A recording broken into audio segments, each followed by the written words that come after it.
അപ്പസ്തോല പ്രവർത്തനങ്ങൾ 12-ാം അധ്യായം. യാക്കോബിന്റെ വധം. അക്കാലത്ത് ഹെരോദേസ് രാജാവ് സഭയിൽപ്പെട്ട ചിലരെ പീഡിപ്പിക്കാൻ തുടങ്ങി. അവൻ യോഹന്നാന്റെ സഹോദരനായ യാക്കോബിനെ വാളിനിരയാക്കി. യഹൂദരെ ഇത് സന്തോഷിപ്പിച്ചുവെന്ന് കണ്ട് അവൻ പത്രോസിനെയും ബന്ധനസ്ഥനാക്കാൻ ഒരുമ്പെട്ടു.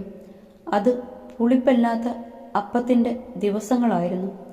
അവനെ കാരാഗ്രഹത്തിൽ അടച്ചതിന് ശേഷം 4 ഭടന്മാർ വീതമുള്ള 4 സംഘങ്ങളെ അവൻ കാവലിന് നിയോഗിച്ചു. പെസഹ കഴിയുമ്പോൾ അവനെ ജനത്തിന്റെ മുമ്പിൽ കൊണ്ടുവരാമെന്നായിരുന്നു അവന്റെ ഉദ്ദേശം. അങ്ങനെ പത്രോസ് കാരാഗ്രഹത്തിൽ സൂക്ഷിക്കപ്പെട്ടു. സഭ അവനുവേണ്ടി ദൈവത്തോട് തീക്ഷ്ണമായി പ്രാർത്ഥിച്ചുകൊണ്ടിരുന്നു. കാരാഗ്രഹത്തിൽ അത്ഭുതം.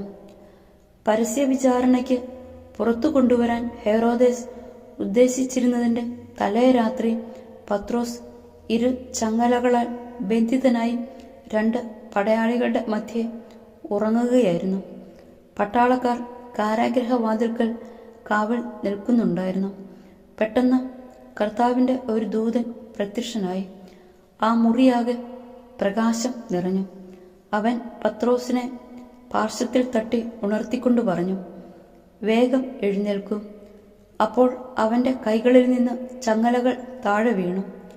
ദൂതൻ അവനോട് പറഞ്ഞു, നീ അരമുറക്കി പാദരക്ഷകൾ അണിയുക. അവൻ അങ്ങനെ ചെയ്തു. ദൂതൻ വീണ്ടും പറഞ്ഞു, മേലങ്കി ധരിച്ചുകൊണ്ട് എന്റെ പിന്നാലെ വരിക. അവൻ പുറത്തിറങ്ങി ദൂതനെ അനുഗമിച്ചു. എങ്കിലും ദൂതൻ വഴി സംഭവിച്ച ഇക്കാര്യം യാഥാർത്ഥ്യമാണെന്ന് അവന് തോന്നിയില്ല. തനിക്ക് ഒരു ദർശനം ഉണ്ടായതാണെന്നേ അവൻ കരുതിയുള്ളൂ. അവർ 1-ാമത്തെയും 2-ാമത്തെയും കാവൽ സ്ഥാനങ്ങൾ പിന്നിട്ട് നഗരത്തിലേക്കുള്ള ഇരുമ്പ് കവാടത്തിലെത്തി. അത് അവർക്കായി സ്വയം തുറന്നു. അവർ പുറത്തു കടന്ന് ഒരു തെരുവ് പിന്നിട്ടപ്പോൾ ദൂതൻ പെട്ടെന്ന് അപ്രത്യക്ഷനായി. അപ്പോഴാണ് പത്രോസിന് പൂർണ്ണബോധം വന്നത്.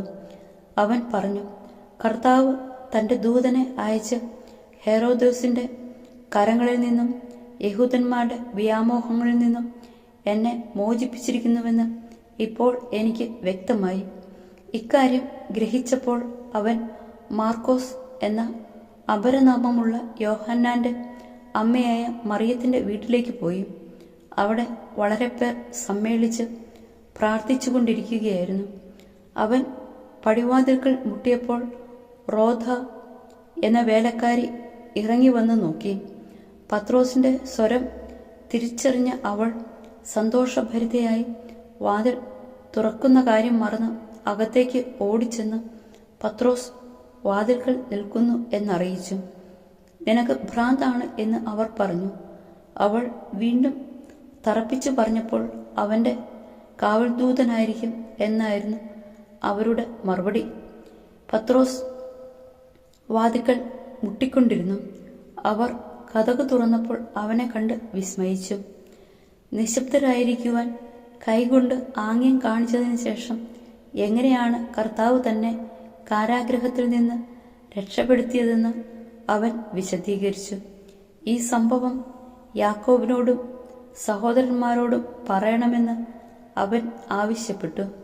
അനന്തരം അവൻ അവിടെ നിന്ന് പുറപ്പെട്ട് വേറൊരു സ്ഥലത്തേക്ക് പോയി.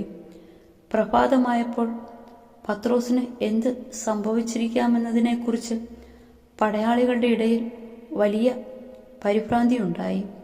അവനെ അന്വേഷിച്ച് കണ്ടെത്താതെ വന്നപ്പോൾ ഹെരോദേസ് കാവൽക്കാരെ വിചാരണ ചെയ്യുകയും അവരെ കൊല്ലാൻ ആജ്ഞാപിക്കുകയും ചെയ്തു. അനന്തരം പത്രോസ് യൂദയായിൽ നിന്ന് കേസറിയായിലേക്ക് പോയി അവിടെ താമസിച്ചു. ഹെരോദേസിന്റെ ദുരന്തം. ടൈറിലും സീദോനിലുമുള്ള ആളുകളോട് ഹെരോദേസിന് വൈരമുണ്ടായിരുന്നു. അവർ ഒത്തുചേർന്ന് രാജാവിന്റെ അടുത്ത് ചെന്ന് അവന്റെ പള്ളിയറക്കാരനായ ബ്ലാസ്തോസിനെ സ്വാധീനിച്ച് സമാധാനത്തിനു വേണ്ടി അപേക്ഷിച്ചു. കാരണം അവരുടെ ദേശം ഭക്ഷ്യസാധനങ്ങൾക്ക് ആശ്രയിച്ചിരുന്നത് അവന്റെ രാജ്യത്തെയാണ്. ഒരു നിശ്ചിത ദിവസം ഹെറോദേസ് രാജകീയ വസ്ത്രങ്ങൾ ധരിച്ച് സിംഹാസനത്തിൽ ഉപവിഷ്ടനായി അവരോട് പരസ്യമായി സംസാരിച്ചു. ജനക്കൂട്ടം വിളിച്ചു പറഞ്ഞു, ഇത് ഒരു ദേവന്റെ സ്വരമാണ്, മനുഷ്യൻ്റേതല്ല. പെട്ടെന്ന് കർത്താവിൻ്റെ ഒരു ദൂതൻ അവനെ അടിച്ചു വീഴ്ത്തി. എന്നാൽ ദൈവത്തിന് അവൻ അന്ത്യശ്വാസം വലിച്ചു. ദൈവവചനം വളർന്നു വ്യാപിച്ചു. ബർണബാസും സാവൂളും തങ്ങളുടെ ദൗത്യം പൂർത്തിയാക്കി ജെറുസലേമിൽ നിന്ന് തിരിച്ചു വന്നു. മർക്കോസ് എന്ന് അപരനാമമുള്ള യോഹന്നാനെയും അവർ കൂടെ കൊണ്ടുപോന്നു.